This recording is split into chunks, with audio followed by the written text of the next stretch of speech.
So again, welcome. And my name's Holly Penny. I'm the founder of Nova Ridge Bookkeeping. And today I have the pleasure to introduce David O'Neill. David is the National Director of Corporate Connections Canada. He's lived on 3 continents. He was a student of the respected ESSEC MBA program in Paris, France. And he was once a professional golfer. David is going to share with us today how to accelerate the right connections through the depths of relationships. Building extraordinary relationships with extraordinary people can help build an extraordinary life. And I'm sure David's here today to give us an extraordinary presentation. Well, thank you, Holly. I shall do my best, and hopefully I can live up to that extraordinary introduction. Thank you very much. Can everybody see my screen just before we get started? I know we've been on these calls for over, what is it now? 16 months, but still getting used to some elements of it. So apologies for the branding, but I did try and get the BNI logo on there. So I shortened the title just for the purposes of brevity. And I think meaningful relationships are key to living a successful life, a happy life, and a fulfilling life. And what I'd like to talk about today is how they can really accelerate your success, personally and professionally. So without further ado, a little bit about myself, and hopefully this works. I don't like text, so this is going to be mostly images. So I'm originally from Ireland. This is a picture of Giant's Causeway, which is about half an hour from where I grew up. I don't know if any of you have been there. If you haven't, I would highly recommend it. This is the one sunny day of the year in Ireland, where the temperature gets to a balmy 15 degrees Celsius. So it's an absolutely spectacular place.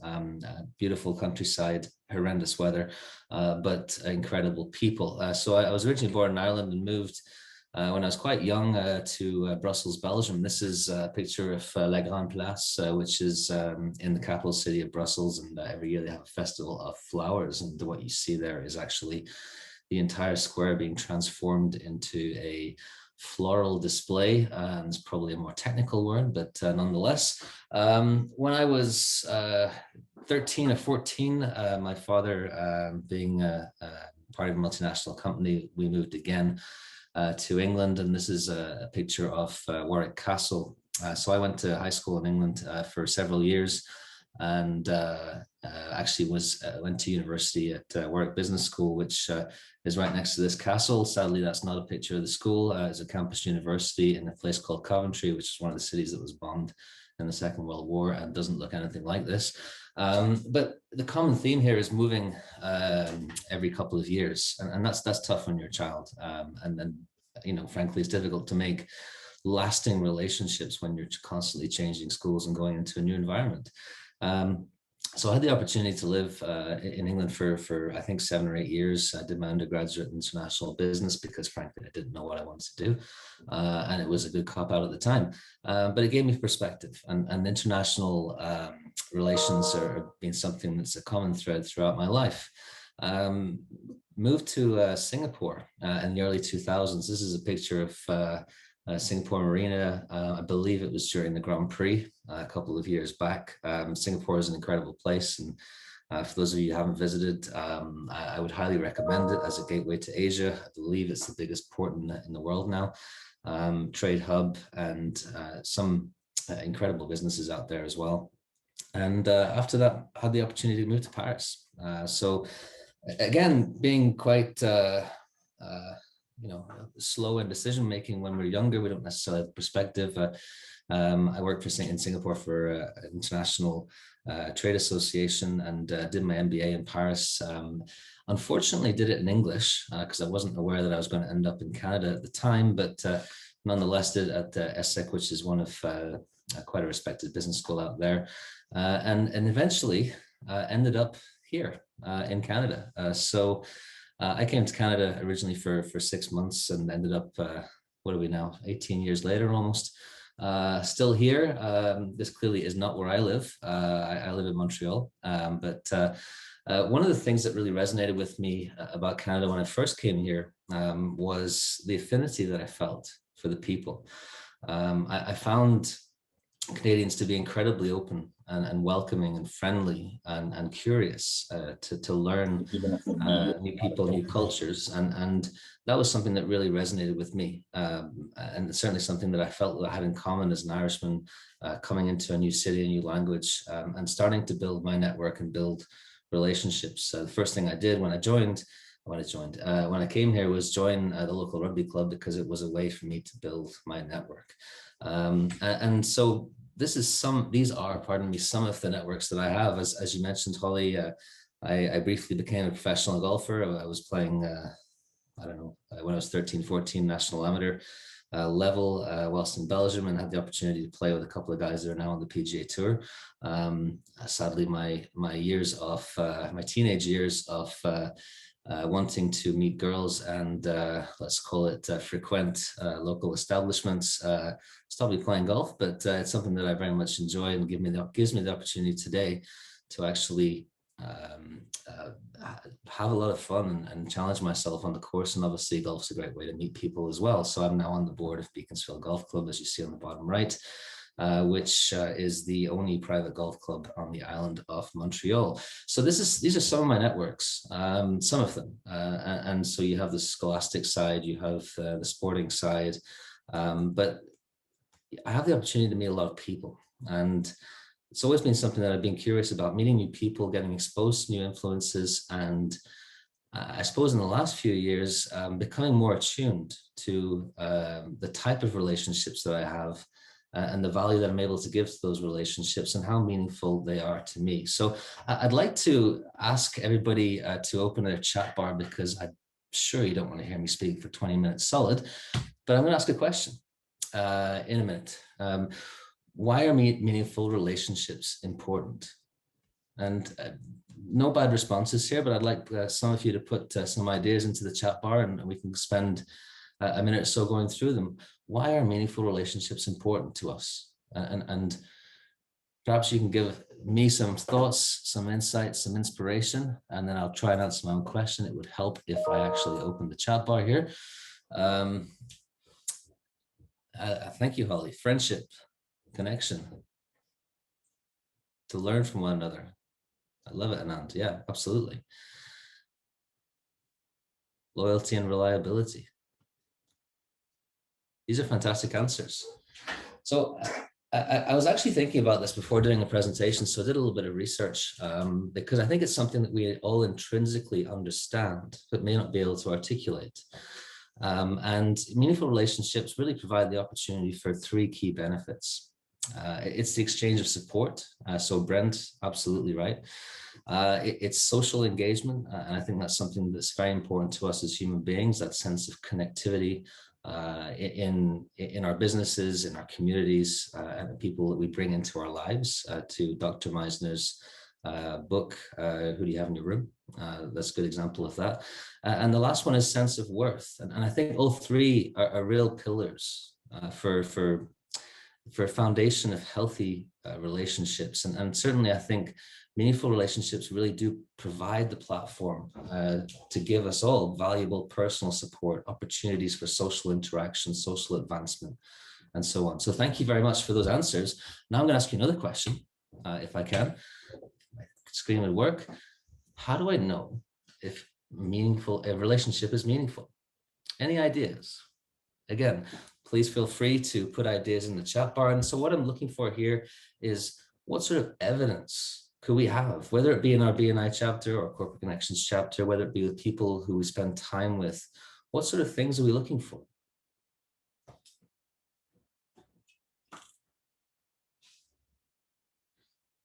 We'll just spend a couple of seconds and allow everybody to continue to write their answers. So Holly, energetically connected. Arun, trust, absolutely. Continued engagement, definitely.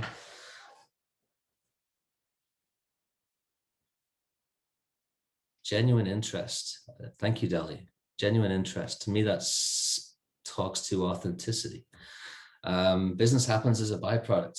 I'm so glad you wrote that, Arun, because I truly do believe that.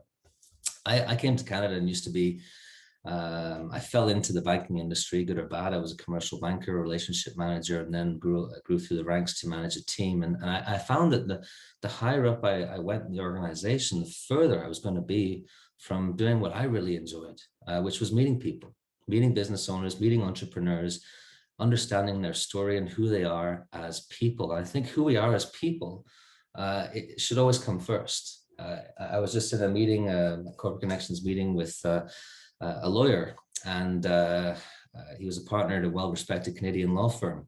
And he spent his introduction, we give him a bit more than 45 seconds. So he spent 5 minutes talking about how great the law firm was, which really didn't resonate first and foremost with me. And I asked him afterwards, I said, well, tell me who you are. And he said, well, I used to be a heavy metal singer.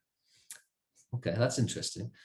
And so it turns out that Paul Blanchard, not to name names, used to be on Much Music. I believe it's called Music Plus here in Quebec. Heavy metal rock singer who's now a partner of a law firm. And that to me was way more interesting than him talking about law or him talking about what he does. It spoke to him as a human being, a person, and allowed me to have some affinity towards him. And furthermore, the other people in our group, one of whom is also a musician who's actually his sideline is being signed up by a record label. So I love that word authenticity, and it's all about who we are as a people. So here are some examples that I thought of in terms of what makes a relationship meaningful. And giving is the first one. I know giversgain is a core value of BNI. It certainly is permeating our culture and corporate connections. We're not allowed to use giversgain, by the way, unfortunately, but it's something that Dr. Meisner has really imbued throughout BNI and corporate connections, is that art of giving first. Respect for one another. It needs to be personable, I should say personable, pardon me, and comfortable. We need to have a sense of comfort because that allows us to build trust. It allows us to identify affinities with one another. And to many of yours point in the chat bar, it's about authenticity. It's about being true to ourselves and doing so in a very supportive manner. So thank you all for those comments. I'm glad that I wasn't too much in left field with regards to some of these words, but the reason I wanted to put them up there is I think it's important sometimes to recognize the type of relationships that we have personally and professionally. And here are some of the examples and some of the ways we can do so. So I'd like to tell you a story. I'm not the world's greatest storyteller, and certainly not as good as Robert Scrove or Dr. Meisner, but I'm going to try.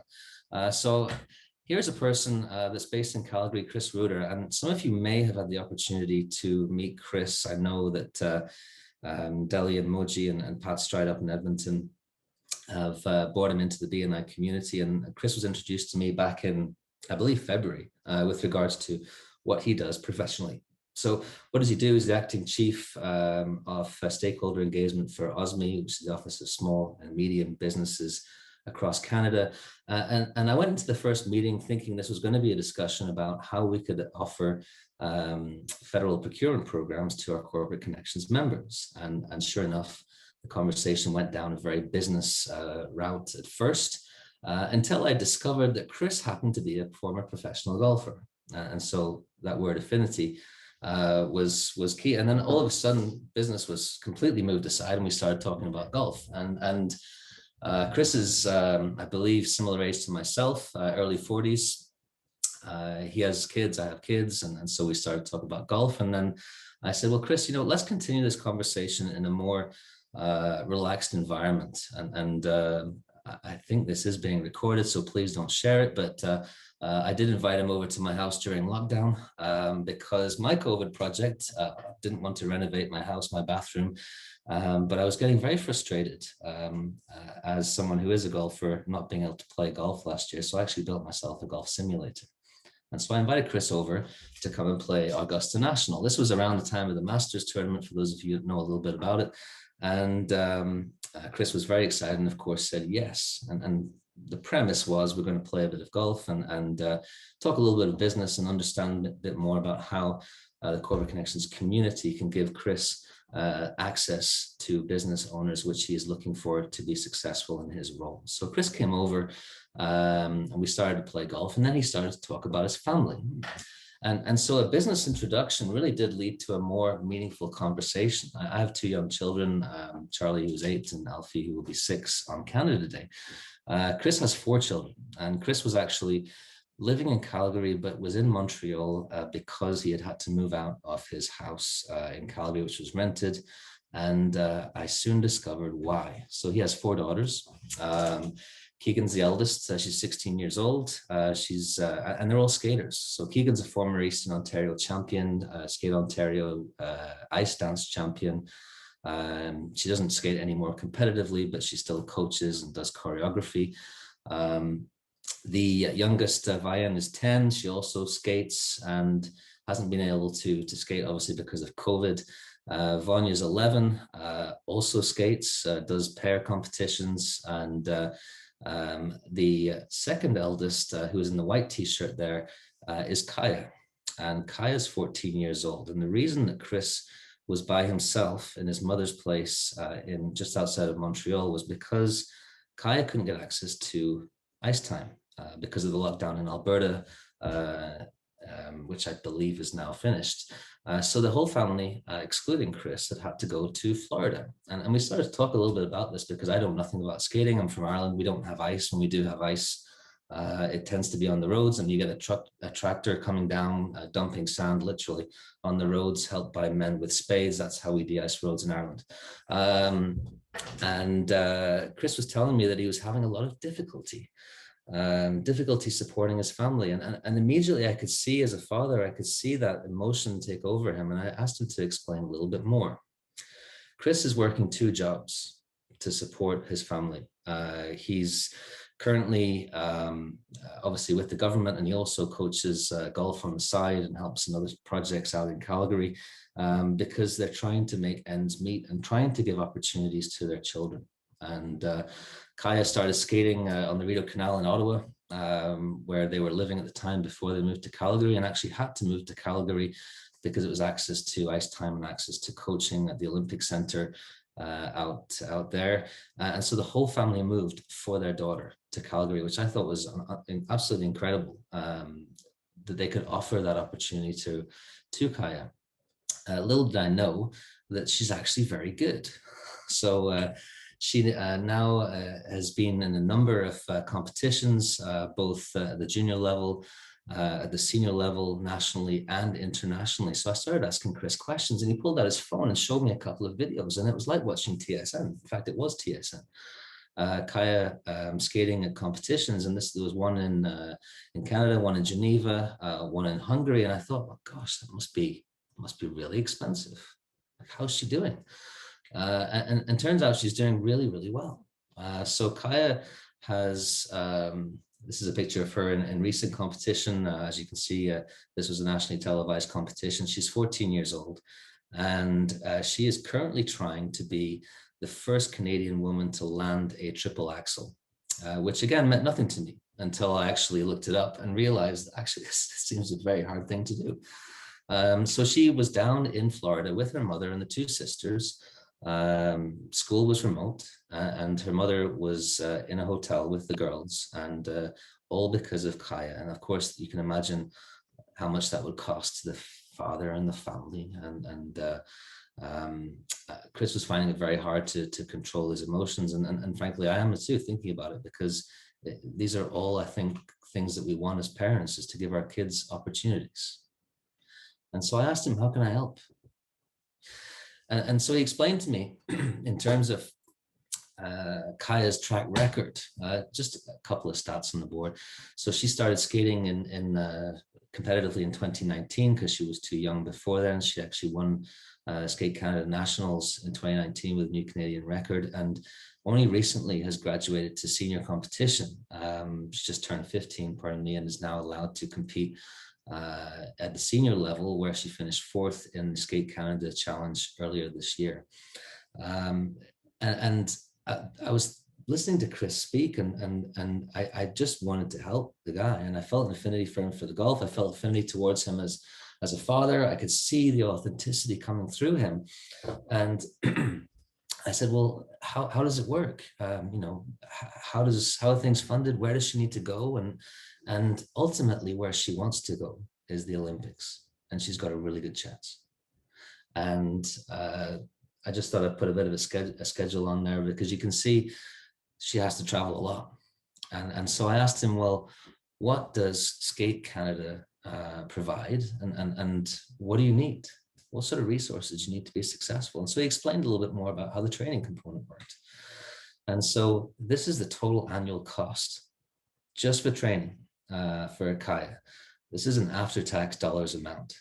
So you can all appreciate, I think, the before-tax amount, but it's unbelievable. The things that they have to do to support the children, and frankly, the support from Skate Canada is roughly $12,000 a year towards that cost. So I said, okay, let me see what we can do here, because we have access to resources. And just like BNI, Corporate Connections is a resource for our members, but it all starts with that meaningful relationship. And that relationship for me became the more meaningful, the more that we had the opportunity to talk. And of course, we're still talking about the OSME government programs, but really my real concern and willingness to help now is towards Chris and towards his family. So I brought in one of our members. Orfe is a 30+ year Montreal-based marketing and branding company. They deal with international companies, particularly in the food and fast-moving consumer goods industries across North America. And so they put together a plan. And so I'd like to just have a think about the types of opportunities that can come out of a very simple conversation. The four sisters. And for those of you who are into skiing, you might remember the Dufour sisters that were incredibly successful at the last Winter Olympics. And so they put together a proposal for Chris and his family, which was about giving them more resources, not just financial, but all sorts of resources, which you can see here. And if I'm not going to read it, but you can go through it and think, well, there's probably a lot of opportunities for members to help here. If you look at what they need service providers, they need PR companies, they need people who have access to hotel, hospitality, equipment, branding, corporate support, awareness, all these things we have across the BNI community and the corporate connections community. And so Chris started to get very excited and a little bit tearful at this stage, because I think he started to see what it could become. And this insurmountable number of getting Kaya to Beijing, which is north of $100,000, started to become a little bit more realistic. And so we're still in discussions with regards to rolling this out, because we have to be careful. Kaya and her sisters are still children, and we don't want to expose them to, let's say, some of the worst sides of social media, but we're being very, very careful and considerate with regards to giving them the right types of awareness that they need. This all came out of one conversation with Chris. So I'd like to just put the question out there, because I know I'm over time, and time unfortunately goes too fast. In terms of your relationships, because this caused me to reevaluate the relationships that I have in my business, certainly with my members, absolutely, but also in my life. And what sort of relationships were meaningful to me? And what sort of relationships, or which relationships, did I want to become more meaningful, where I felt there was an opportunity to have a much deeper connection? Because as someone put in the chat bar earlier, business will follow if the relationship is meaningful. People need people. And of course, we're all there to help each other in a supportive, collaborative environment in our BNI chapters and our corporate connections chapters. But also the reality is, if I like you, I'm going to want to help you. And if I like you more, I'm going to go out of my way to help you more. And so that trust, that authenticity, that honesty, that comfortableness, the comfort, pardon me, that we have with our fellow members or other people in our life, I think is really, really important to evaluate, to understand, and ask yourself the question, with whom is your next meaningful relationship? Whether that be in your chapter or outside. I'm looking forward to seeing a video of Kaya landing a triple axel in competition. She's also looking to land a quad in competition. She'll be the first woman in the world to land a quad. And if she's able to do those two things, it would make me incredibly proud to help her on the road to Beijing. So this is not about a fundraiser for Kaya, but it would be remiss of me not to offer you the opportunity. And we'll be talking a lot more about this story in the Corporate Connections community, and I hope as well in the BNI community, as someone who's helped a lot of our members get access to government funding, government procurement, defense fund, and all of that's great, but how can we help him and how can we help his family? For me, that's way more meaningful. So just to close it off, I thought I would put a quote in here from Margaret Mead, who you may know was an American cultural anthropologist. Never doubt that a small group of thoughtful, concerned citizens can change the world. Indeed, it is the only thing that ever has. And I know that I have that in my Corporate Connections chapter. I see it across our community, and I see it every time I interact with the BNI community. And so I'm happy to open the floor up for questions, but hopefully you found that interesting and entertaining, and look forward to your thoughts. That was a wonderful presentation. Thank you, David. And it really makes you think, if you did that little analogy with, even your closest 5 people in your circle, how far could you reach to help every single one of them? And probably my second best takeaway from your presentation was having this image of you in a pickup truck throwing dirt on the road in Ireland just to, help the ice. Yeah, well, I have to say, I haven't been back for a few years. I usually go back every year. With the pandemic, it hasn't been possible. But the last time I was there, it got down to -7 degrees.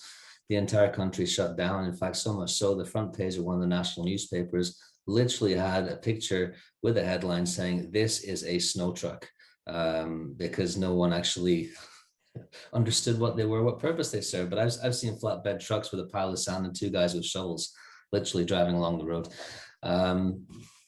But thank you all. I appreciate it. Wow. Yeah, very good presentation. We have 2 minutes before our next presentation. So does anybody have any questions for David? We can open the floor up now.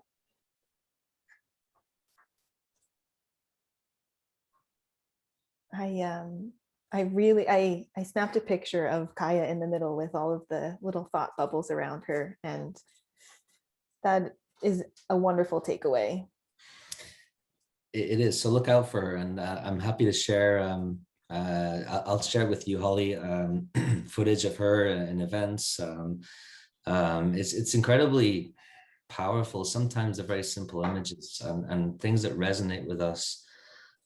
For example, seeing Kaya and her sisters in a Tampa Bay hotel room, getting up at 5 in the morning and struggling to make a quick breakfast before she has to get out, get her gear on, and go to the rink. Because that's when her ice time is, and the impact that it has on her sisters, but the fact that they're so supportive of Kaya, and it's incredibly humbling sometimes. I think I can forget that life is very simple. It's about authentic relationships, it's about meaningful relationships, and it's about taking care of the people that we love and we trust, and that to me leads to a more fulfilling life. David, I got a quick question. I love how when you talk about the depth of relationship, and it really is about just being interested in someone else and having that discussion. And then your question segue was essentially, how can I help? Do you have any other open-ended question ideas that you might be able to give us that would also provide a segue in that respect, or any other thoughts around that?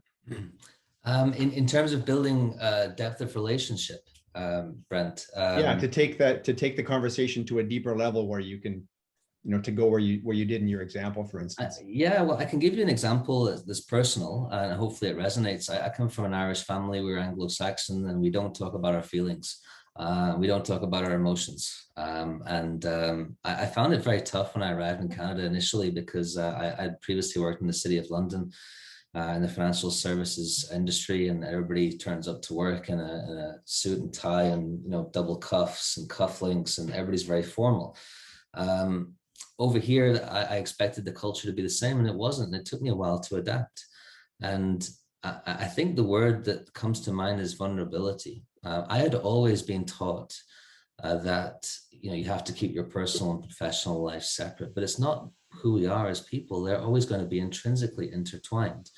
the success that we can have in our business impacts what we can offer our families, how we can live our lives. And I think the way in which I had to adapt to that was becoming more vulnerable and opening up a little bit about myself first, in terms of things that were going on in my personal life, and finding areas that resonate with the other person. Showing yourself to be vulnerable allows the other person to feel comfortable and gain that depth of relationship, and they in turn will open up. And that's certainly a tactic that I use. Another tactic I use is, that's great, but I don't care about your business. Tell me about who you are as a person. I'm not interested in what you do yet. I need to decide whether I can build affinity and build that relationship with you. And whilst a little bit destabilizing, that sometimes helps, particularly with litigation lawyers, as per my earlier example. Love it. Thanks, David. Thank you, Brent. Thank you so much, David, for all the wonderful information today.